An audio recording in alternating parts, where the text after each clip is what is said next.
Halo sobat remaja, salam genre, salam. Selamat datang pada episode pertama podcast Kita Berani dengan aku Anin sebagai host kita pada kali ini. Teman-teman semuanya, pada podcast kita episode pertama, kita akan membahas terkait tentang bagaimana sih caranya memanajemen waktu antara organisasi dengan pembelajaran sebagai seorang siswa yang produktif. Nah, pada kali ini juga kami telah mengundang narasumber yang hebat. Halo Kak Keshawa. Halo Anin. Kakak ini merupakan siswa dari SMA Negeri 1 Semarapura sekaligus juga Duta Provinsi Bali. Nah, Kak Keshawa, keterlibatan dalam organisasi dan fokus pada pembelajaran sekolah adalah dua hal yang penting kan? Betul. Namun, seringkali siswa-siswa itu merasa kesusahan nih dalam membagi waktunya. Kira-kira menurut pandangan kakak itu seperti apa sih? Oke, makasih Anin ya. Jadi, halo teman-teman, kenalin aku Keshawa. Di sini aku bakal mungkin sharing-sharing ke teman-teman semua ya. Gimana sih cara kira-kira kita membagi waktu yang efektif antara pembelajaran dan juga organisasi? Karena benar kata Anin, nggak bisa kita pungkiri bahwa kedua hal itu adalah hal yang penting banget untuk menunjang kita sebagai remaja gitu ya. Karena dari segi akademik kita pasti akan dapat pembelajaran ilmu pengetahuan, dari segi organisasi kita bakal dapat juga pembelajaran ilmu pengetahuan tentang bagaimana bersosialisasi dengan teman-teman dan lain-lain. Jadi kalau ditanya Jadi kalau ditanya gimana sih cara kita untuk bisa menyeimbangkan kedua waktu tersebut, pastinya dengan cara yang paling efektif menurutku adalah menentukan skala prioritas.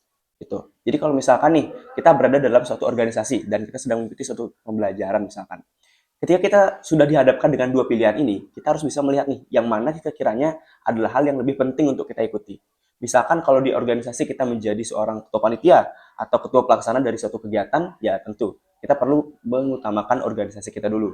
Nah, namun ketika kita melihat nih, misalkan di jam pelajaran, itu lagi ada ulangan atau lagi ada kelas yang nggak bisa ditunda, ya mau nggak mau kita sebagai siswa, kewajiban sebagai seorang siswa adalah sebenarnya adalah belajar teman-teman. Ya, jadi nggak bisa kita pungkiri ya kita harus memprioritaskan kegiatan pembelajaran terlebih dahulu. Jadi gimana sih cara manage waktu, membagi waktu antara akademik dan juga organisasi? Yang paling benar adalah teman-teman menentukan skala prioritas kalian yang mana sekiranya lebih penting pada saat itu. Gitu sih kalau menurut kalian. Oke, wah penjelasannya rinci banget ya teman-teman. Nah, Kak Keshawa, tadi kan kakak bilang terkait tentang beberapa permasalahan dalam organisasi kan, dan juga manfaatnya. Nah, bisa sharing-sharing nih ke teman-teman, kira-kira kakak tuh udah ikut apa aja sih ajang-ajang organisasi dan apa saja dampak yang benar-benar signifikan pada kakak? Oke, makasih Anin. Jadi teman-teman, sebelumnya aku kan ini adalah seorang siswa SMA ya sekarang. Jadi kalau boleh aku sharing juga track recordku dari keorganisasian, itu sebenarnya aku mulai dari SMP. Jadi SMP aku dulu sekolah di SMP Negeri 1 Semarapura di Kelungkung. Jadi di SMP aku pertama kali ikut organisasi itu di OSIS. Ya, di kelas 7 rasanya ya. Kelas 7 aku ikut OSIS, kemudian berlanjut di kelas 8 ya, kelas 2 SMP-nya. Aku kebetulan dikasih kepercayaan untuk bisa menjadi ketua OSIS dulu di SMP 1. Wow, Gitu. keren. Kemudian juga pernah ikut beberapa organisasi kayak Pramuka dan juga dulu pernah ikut PMR di SMP 1. Gitu. Kemudian berlanjut masuk ke SMA, itu organisasi pertama yang aku ikuti di SMA adalah Pramuka waktu itu. Ekstrakurikuler Pramuka di Ambalanku namanya Ambalan Gajah Mada Saraswati. Di situ aku ikut di Ekstra Pramuka. Baru kemudian diberi kepercayaan lagi untuk bisa menjadi salah satu anggota di pengurus OSIS SMA Negeri Semarapura. Dan akhirnya di tahun kedua di kelas 2 SMA dikasih kepercayaan lagi untuk bisa menjadi ketua OSIS SMA Negeri Semarapura. Wow. Dan ya itu mungkin track record kalau organisasi yang ada di sekolah gitu ya. Kemudian ada juga beberapa organisasi di luar sekolah yang aku ikutin. Itu contohnya adalah Purna Paskibraka Indonesia, Kabupaten Kelungkung. Kebetulan pernah menjadi anggota di Paskibraka tahun 2023. Kemudian juga pernah tergabung sekarang dalam forum genre Kabupaten Kelungkung dan juga forum genre Provinsi Bali gitu. Tapi di luar itu masih ada beberapa sih yang kayak kegiatan ekstra di PIK-R juga tergabung, kemudian di majalah Celpuk dan lain-lain. Jadi ya cukup ada lah gitu beberapa. Iya. Dari yang kakak bilang kan itu banyak banget ya, produktif banget lah.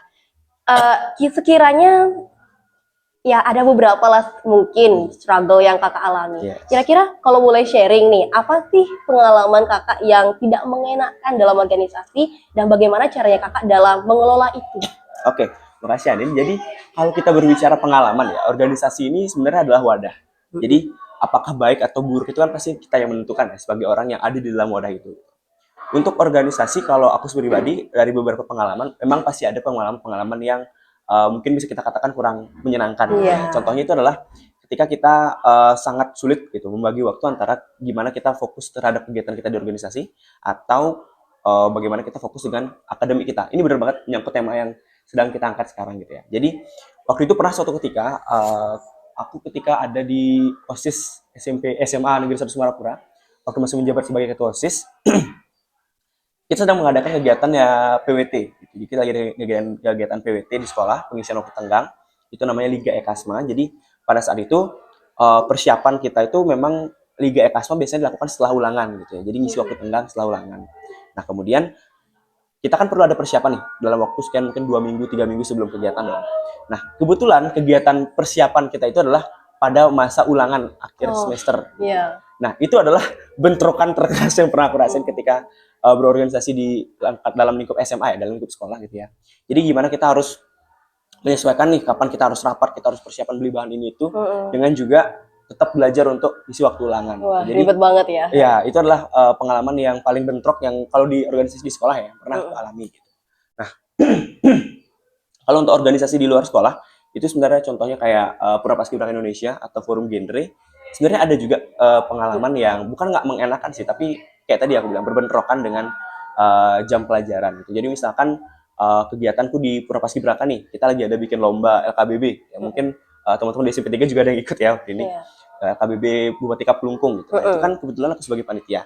Jadi at some point kita harus memang dispensasi gitu. Jadi mungkin akan tertinggal beberapa mata pembelajaran gitu. Jadi yang mungkin struggle-nya di situ adalah ketika harus dispensasi dari sekolah sehingga kita ketinggalan beberapa mata pelajaran. Gitu sih kalau pengalaman yang tanda kutip sedikit kurang mengenakan kalau dari segi pembelajaran, kalau dari pengalaman. Oke. Berarti selama kakak mengalami permasalahan tersebut, cara kakak dalam menangani struggle-nya itu apa sih? Pemikiran kakak itu seperti apa? Dan bisa juga boleh kasih tahu ke teman-teman agar gimana caranya kita bisa memiliki sebuah pemikiran dan juga mindset agar bisa menjadi seseorang yang produktif di organisasi dan juga bisa menyeimbangkan juga di kelas kita. Oke, kasih Anin ya. Jadi kalau ditanya gimana sih cara untuk menyelesaikan permasalahan itu ya teman-teman. Aku percaya kalau misalkan organisasi dan juga akademik itu harus jadi simbiosis mutualisme. Iya. Intinya harus saling menguntungkan untuk kita sebagai yang menjalani gitu ya. Jadi kalau menurutku gimana sih caraku untuk bisa mengatur waktu dan juga mengatasi struggle itu adalah yang pertama, kayak tadi aku bilang di awal ya, menentukan skala prioritas. Teman-teman lihat yang mana sekiranya lebih penting buat kalian untuk ikuti saat itu. Kalau misalkan kalian rasa organisasi kalian lebih membutuhkan kalian, ya silakan dipilih organisasinya. Tapi kalau misalkan kalian merasa pembelajaran ini terlalu penting untuk dilewatkan, ya pilih pembelajarannya itu. Yang aku lakukan ketika ada masa aku sering dispensasi ya waktu itu, yang aku lakukan adalah satu pastinya kegiatan kita tuh nggak mungkin ada yang full 24 jam. Aku percaya itu. Jadi ketika teman-teman selesai berkegiatan, karena teman-teman di sini adalah siswa ya, kalau teman-teman nggak mau ketinggalan pelajaran, yang bisa teman-teman lakukan adalah pastinya selalu bertanya ke teman. Jadi, di kelas ini dapat apa sih? Pembelajaran yang kalian dapat di kelas apa sih tadi gitu. Sehingga meskipun teman-teman dispensasi nih dan kalian nggak hadir di kelas, kalian tetap bisa tahu pembelajaran apa yang kalian dapat di kelas gitu.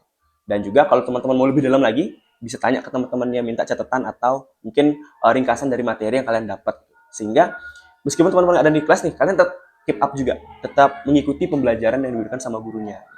Dan yang paling penting, itu kalau teman-teman memang sering ada kegiatan di luar nih, sehingga jarang bisa ikut kelas, yang paling penting menurutku adalah komunikasi. Perlu banget berkomunikasi dengan wali kelas dan juga guru mata pelajaran. Karena kenapa? Ketika teman-teman bisa berkomunikasi dengan mereka, ketika teman-teman ngasih tahu mereka, Bu, izin saya tidak hadir karena alasan ini. Aku percaya guru itu selama untuk kebaikan kita, dia pasti bakal memaklumi. Aku percaya itu. Jadi ketika asalkan kita ngomong gitu ya sama gurunya, kita ada kegiatan ini, pasti aku yakin guru itu memaklumi demi kebaikan, asalkan demi kebaikan kita.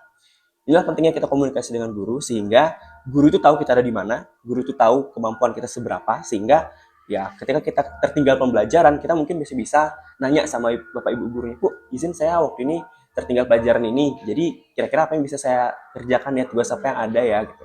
Sehingga teman-teman kalaupun ada di luar kelas terus gitu ya, dalam jangka waktu tertentu ya, ini aku nggak merekomendasikan kalian untuk terus-terusan dispen ya, tapi ketika teman-teman ada jangka waktu di luar kelas dalam waktu yang lama, mungkin 1-2 hari nggak masuk kelas, teman-teman tetap bisa mengejar ketertinggalan kalian dari segi pembelajaran dan juga tetap harus bisa ngerjain tugasnya gitu. Jadi dari segi organisasi kalian tetap jalan, dari segi pembelajaran dan juga akademik, teman-teman juga tetap seimbang gitu. Jadi sehingga ini bisa jadi satu hubungan yang saling menguntungkan gitu. simbiosis mutualisme gitu ya aku bilang tadi. Karena akan jelek banget rasanya ketika kita mengorbankan akademik kita terutama Iya, ya betul, hanya betul. untuk kegiatan di organisasi. Nggak bisa dipungkiri kegiatan organisasi itu penting ya untuk pengembangan mental, pembangunan jiwa, kebersamaan, kepemimpinan dan lain-lain. Benar. Tapi ketika itu semua dikorbankan, ya kita nggak bisa pungkiri juga bahwa tugas kita sebagai siswa yang paling utama adalah belajar, gitu. Sehingga ya akan sangat jelek rasanya kalau kita mengorbankan pembelajaran kita di kelas gitu, secara berkepanjangan. Jadi mungkin tips yang bisa aku kasih itu sih, teman-teman harus bisa antisipasi, ya tentukan skala prioritas dan juga antisipasi. Ketika teman-teman merasa ketinggalan di kelas, tanya ke temennya, tanya ke gurunya apa tugas yang mungkin saya bisa kejar, tugas yang mungkin bisa saya susul. Gitu. Karena aku percaya di setiap permasalahan itu pasti ada solusi. Dan asalkan teman-teman punya niat untuk belajar dan punya niat untuk berkembang, aku yakin teman-teman bisa menjalankan organisasi dan juga pembelajaran di kelas, ya, di akademik dengan efektif. Itu sih kalau menurutku ya.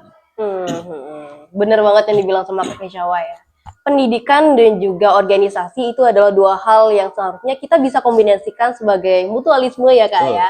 Karena kedua hal itu penting teman-teman. Pendidikan itu dapat menambah pengetahuan kita dan menjadi bekal nantinya. Sedangkan kalau organisasi, di sana kita bisa bertumbuh, menguatkan mental, serta bagaimana cara kita dalam berkepemimpinan dan juga berorganisasi. Nah, Kak Syawa, dari selama pembahasan kita, kira-kira ada nggak pesan yang bisa kakak berikan kepada teman-teman nih terkait tentang gimana caranya atau mungkin sebuah reminder agar mereka dapat tidak patah semangat untuk tetap produktif. Oke, terima kasih. Jadi, maaf ya, aku agak sedikit waktu ini. Tidak apa. Oke, jadi teman-teman, aku pernah dengar sebuah quote yang bilang gini, pepatahnya bilang kayak gini. Jangan pernah takut gagal. Kenapa jangan pernah takut gagal? Karena kalau teman-teman tidak gagal, teman-teman nggak bakal belajar. Dan ketika teman-teman nggak belajar, teman-teman nggak bakal berubah dan berkembang. Itulah pepatah yang sering aku bawa sampai sekarang, sampai detik ini juga. Jadi pesan yang bisa aku sampaikan ke kalian, teman-teman, ketika teman-teman mungkin takut ya untuk mencoba beberapa hal yang ada di sekitar teman-teman, hanya karena teman-teman takut tidak bisa mengatur waktunya. Aku percaya teman-teman pasti punya kemampuan untuk bisa memilah dan memilih yang mana yang baik dan mana yang buruk. Jadi ketika teman-teman mengorbankan, misalkan nih, kalian lagi ada di posisi harus fokus di pembelajaran dan juga harus fokus di organisasi. Aku percaya teman-teman pasti bisa punya kemampuan untuk memilih yang mana harus teman-teman pilih terlebih dahulu. Jadi pesanku adalah pilih yang bagaimana teman-teman anggap tepat, percaya dengan pilihan kalian, dan jangan pernah takut untuk mencoba dan berkembang. Karena ketika teman-teman membatasi diri hanya karena teman-teman takut untuk tidak bisa tidak bisa membagi waktu, dan teman-teman takut nggak bisa menyeimbangkan hal-hal yang ada di lingkungan teman-teman, itu sejatinya justru hanya akan membuang waktu kalian. Kalian hanya akan membuang waktu kalian hanya untuk berpikir hal-hal yang negatif. Jadi dibanding teman-teman berpikir hal yang negatif dan justru itu mengekang perkembangan kalian, lebih baik kalian coba dulu. Gitu. Karena banyak yang bilang langkah awal itu lebih susah daripada 1000 langkah ke depannya. Gitu. Betul. Makanya jangan takut untuk mencoba, mulai dengan satu langkah awal kalian. Aku percaya teman-teman semua pasti punya kemampuan. Kalian setiap manusia di dunia ini punya kemampuan, punya cita-cita, punya suatu kehebatannya masing-masing yang berbeda dengan manusia-manusia yang lain. Jadi percaya sama diri kalian dan berani untuk mencoba. Gitu sih menurutku. Oke, keren banget quotes-nya dari Kak Syawa ya. Nah, teman-teman, itulah tadi pembahasan kita terkait tentang bagaimana sih caranya memanajemen waktu antara organisasi dan juga pembelajaran sebagai siswa yang produktif. Nah, teman-teman, terima kasih sudah mendengarkan podcast kita pada kali ini dan see you next time. Saya Anin, pamit undur diri. Dadah teman-teman.